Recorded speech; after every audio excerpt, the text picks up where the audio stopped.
The other day, we made a video talking about and explaining how Liangelo Ball sadly got cut by the Charlotte Hornets. In my personal opinion, it's complete BS, and in a lot of your guys' opinion, it's complete BS, but hey, it is what it is. I hate to be the guy to say I told you so, but in a video I made 3 to 4 weeks ago, I predicted this 100%. I'm sure some of you watched that video or remember it. If not, to make a long story short, I said based off of the way he played in the Summer League, he deserves a spot on the NBA roster, but I don't think he'll get one. I'm not too sure what it was about this entire mess and situation.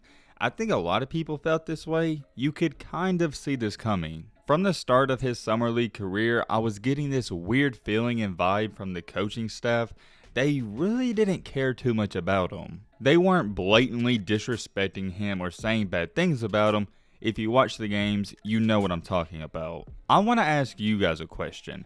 How many times in that Summer League did they draw up a play for Liangelo? Maybe one? I don't even know if saying one is right. I didn't see any. Every bucket that Liangelo got, every single point he scored was based off of himself going out there and doing it himself. It was solely his talent. He wasn't having plays drawn up for him left and right like these other players were. We also got to mention that the other players on the court at the same time as Liangelo were getting these so-called plays drawn up for them, and they still weren't putting up the numbers Liangelo was. Look, I'm not a Liangelo Ball fan by any means, but I can recognize a basketball player and a talented one when I see it.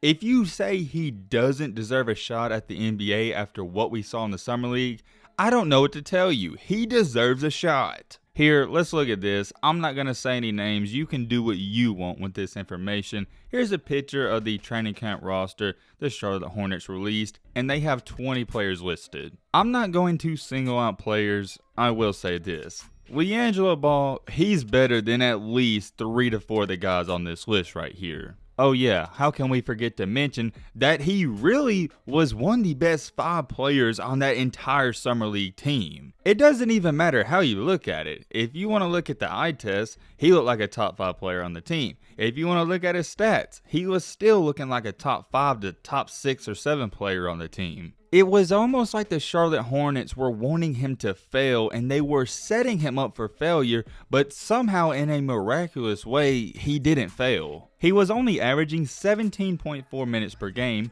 In those 17 minutes, he was putting up 9.6 points per game, which was 5th on the entire team. You got a dude who was barely playing, and yet he was outperforming the starters, and he finished in the top 5 in scoring. Some of you might say, yo Matt, 17.4 minutes per game, that's enough minutes to prove yourself, and that's a lot. If you want to make that argument, I'll also offer you a counter argument. He was coming off of the bench. One of the hardest things to do in any sport is come off the bench cold in the middle of a game and catch on fire or get used to the tempo and the flow. What makes it even more difficult is by the time you're running up and down the court for those 4 to 6 minutes, you get comfortable, you get a bucket or two, boom, the starter's coming right back in to take you out. So when you put all the pieces together, you got a guy who was averaging only 17 minutes per game, and at the same time, he still wasn't getting plays drawn up for him, but yet he was still one of the best scoring options.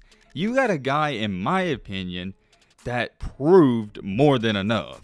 Liangelo Ball literally proved you don't even have to throw him the ball except for when he's wide open, and he's still going to be a valuable asset to your team. And oh yeah, can't forget to mention, he was open more than 20 times in the Summer League, and for some odd reason his teammates weren't throwing him the ball. I don't know what was up with that. There was one game we made a video about in particular where they completely iced him out. It was something I've never seen before. I almost forgot about that. I'm glad I remember.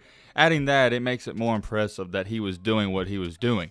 He was getting blackballed by his teammates and his coaching staff, and he was still proving he was one of the best players out there. Am I saying Jello is a generational talent that could change an entire franchise? No, not even close. Here's what I am saying. We have a young basketball player who in today's league can shoot with the best of them. Maybe not Stephen Curry and Damian Lillard, but if you need a guy that can spot up and space the floor, he's your guy, and he also proved he was a good defender. Not only that, it seems like I'm raving on him.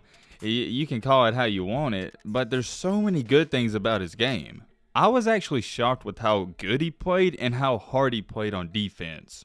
Who would have thought you would be saying this about Liangelo Ball after watching him at Chino Hills, but he looked like a solid defender at the NBA level against solid opponents. Something that's not going to show up in the stat sheet is how hard he hustled when his team got the rebound, because what he would try to do is he would run down the court really fast to try to get an open spot up look. For your casual basketball fans, you're only going to think he can shoot. He was getting offensive rebounds. He was doing a little bit of everything. I see him as a good guy to have on your bench, not to be a sixth man, but hey, you could use him as a 9th or 10th man to give you an energy boost here and there.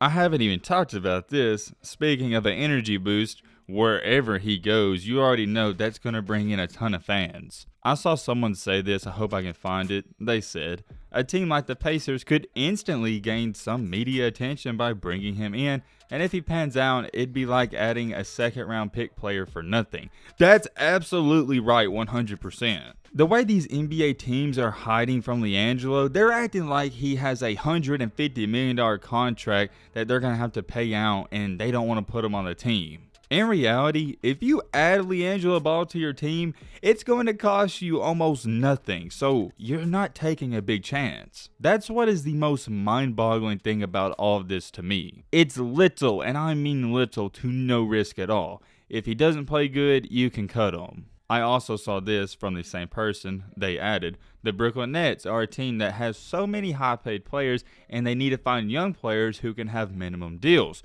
So why not bring in Liangelo? Once again, perfect. If you watch the Nets in the final, I don't have to speak on it too much, but they need a guy who can hit open shots. Nobody was helping KD. You want to know the truth though? This is the main topic of this video, the main topic as to why I am making this video. Here's the truth about Liangelo Ball. The truth and the real reason Liangelo didn't get signed and hasn't gotten signed is because 32 teams in the NBA don't think he's good enough. And that's the bottom line. They don't think he's good enough. I could elaborate on it, drag it out, but it's fairly simple. Well, Matt, why don't they think he's good enough? You gotta speak on that. You just can't say that. I will. Liangelo Ball is 22 years old, not very athletic. He's not a great scorer. He's not even a good scorer. He's an average scorer at best. He's not a liability on defense, but he's not a Patrick Beverly. He's a okay defender at best as well. Most NBA players, I would say 98 to 99% of them are good, not just good actually, they're really good at one thing. There's one thing they do that made them famous and made them great. Whether that's shooting, passing, being a good defender, being a good driver, the list goes on, you get the point. If you want to be in the NBA, you got to be great and stand out in one aspect of the game. Sadly for Liangelo, he doesn't fit that build. He doesn't have that one thing you can look at and say, hey, he's really great at that. The only thing you could even make an argument for is his shooting ability. I'm going to be honest, I think he's a good shooter. I think he's a good enough shooter to be on a training camp roster. But hey, in the modern day of 2021, every NBA player can shoot. When you hear the name Liangelo Ball, you're not thinking of a player who's going to make miraculous step-back threes or pull-up mid-ranges or any of those skilled shots. I mean this in the most respectful way possible. He doesn't bring that much to the table. In my eyes, he brings enough to the table to be on a training camp roster and at least be a 10th or 11th man in the NBA. In NBA GM's eyes, he doesn't. When you sit down and think about it and listen to what I'm saying, it's sad because I want to see this man succeed and I want to see him get his shot. I want to ask you guys another question. What does Liangelo do that's really special, or what does he do that any other NBA player can't do? That question right there is what all these NBA managers, GM, scouts, they ask themselves. Is Liangelo good? Yeah, of course. There's a lot of good basketball players around the world. If you want to get to the NBA though, you got to be the best of the best. Going back on topic with him being 22 years old, that doesn't seem that old. For some reason, when you're talking about basketball, it is. In other terms, why would you sign a 22-year-old Liangelo Ball when you can go get a kid out of college who is taller, can shoot better, and do a little more, who's only 19 to 20 years old? You see what I'm saying? Like I said earlier, he's also not really that athletic. Nowadays in the NBA, we see all these athletic players where they're athletic and they can shoot. That's what hurts Liangelo. In conclusion, he should at least be on a training camp roster. Here's why. Even if you're going to cut him and send him to the G League, that's fine. The fact that nobody out of 32 teams has called this man, it's ridiculous. Let me know what you think about this in the comment section down below. I'm very curious. But with all that being said, it's going to wrap up this video. Hope you guys enjoyed. Hope you guys learned something. If you're new to the channel, what are you doing? Join the family. Hit that subscribe button and leave a like for more. And as always, let's be great. I'm out, y'all. Peace.